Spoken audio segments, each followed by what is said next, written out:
This is the BX Baller. What's up, YouTube? 11/15/10 Sports Blog.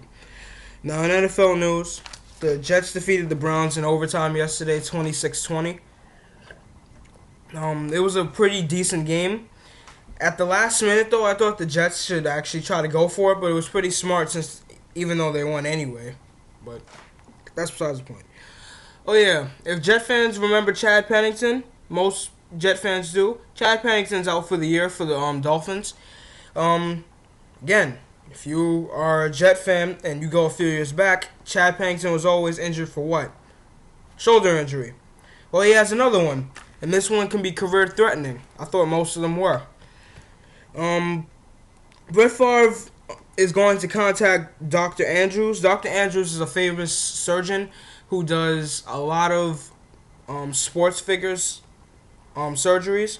Like if they'll have like a knee surgery or a shoulder surgery, most of the sports figures go to him, and he's a pretty good surgeon. He also does wrestlers, I've found out, but that's besides the point. Also, Donovan McNabb gets a 5-year, $78 million contract extension. In the past weeks, they said that Donovan McNabb was going to just avoid contract talks for now and just focus on the games. But he finally got the deal done, so I'm happy to see that he's probably going to stay on the Redskins now. Moving on to MLB news.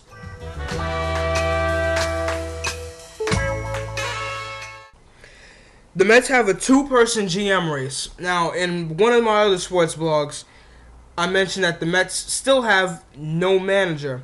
Well, they just narrowed it down to 2 people. I have no idea who the 2 people are. But, well, I'll tell you later when I find out. The Yankees and Cliff Lee are playing the waiting game. The Yankees already made their pitch to Cliff Lee, and they're just playing, basically, they're just waiting. Waiting for these meetings to start, these winter meetings to start, just waiting.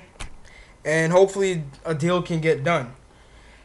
Feliz, I forgot his name. I think it's Natali Feliz, the Rangers closer. He's the Rookie of the Year for the American League, and the NL Rookie of the Year is Buster Posey. Surprisingly, San Francisco Giant Rookie of the Year, Texas Ranger Rookie of the Year. World Series? I don't know. Moving on to NBA news.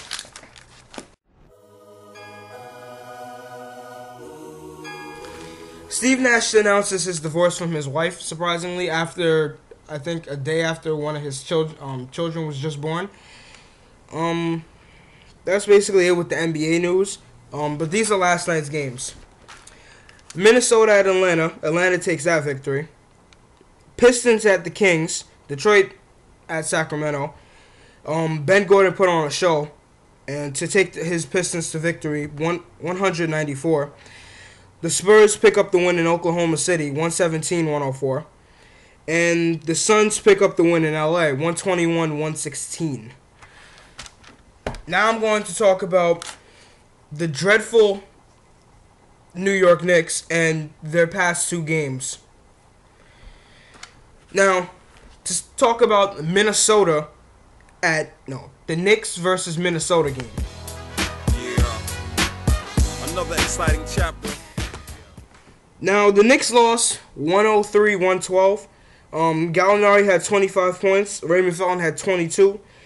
The real highlights of the game was Michael Beasley and Kevin Love, especially Kevin Love. Michael Beasley had 35 points.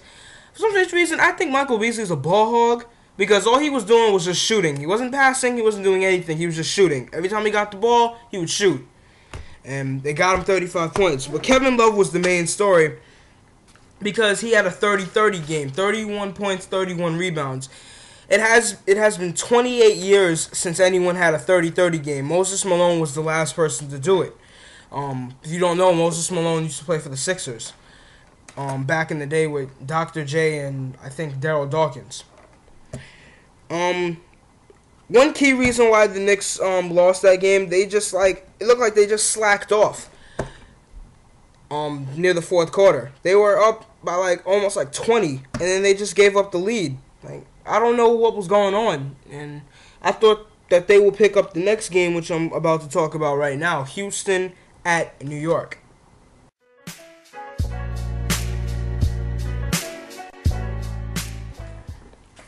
Now, the Knicks lost again to extend their losing streak to 5 games, 104-96. Amari Stoudemire had an auspicious start, 25 points, and then later on in the game he started to lose it.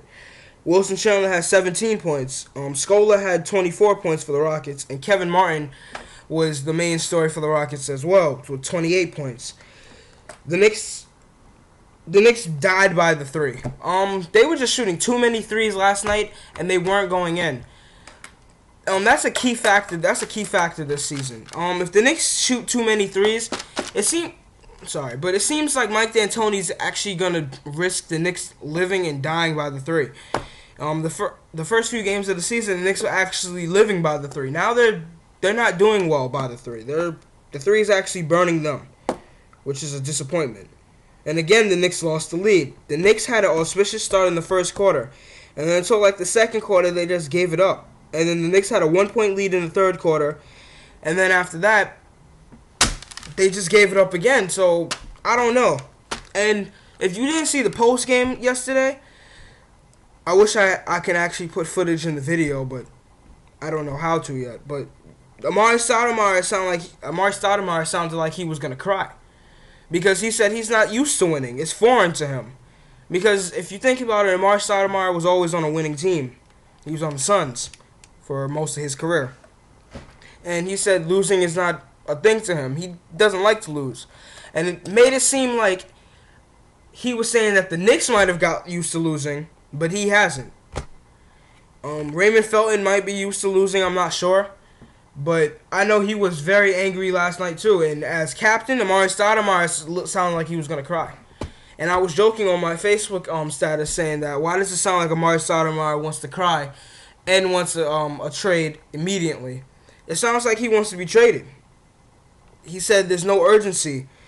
He said they were supposed to come out today and dominate. Well, not dominate, but they were supposed to come out yesterday and actually get the win. And they picked up the loss. The Knicks game yesterday, it was a shock, because I thought they were going to win. They had an auspicious start in the first quarter. I don't know what's going on. They need to hurry up, because it's 10 games into the season, and it's almost getting to that point where you need to start having wins, because we're in November. Sooner or later, it's going to be December, then it's going to be January, then it's going to be All-Star break, and then you're going to need to be pushed. You're going to need to push for wins to get into that to the playoffs. You want to start now. I don't know what the Knicks are doing, but they need to fix it. It seems like it's poor defense, and then it's like they're shooting too many threes. They need to stop taking too many threes.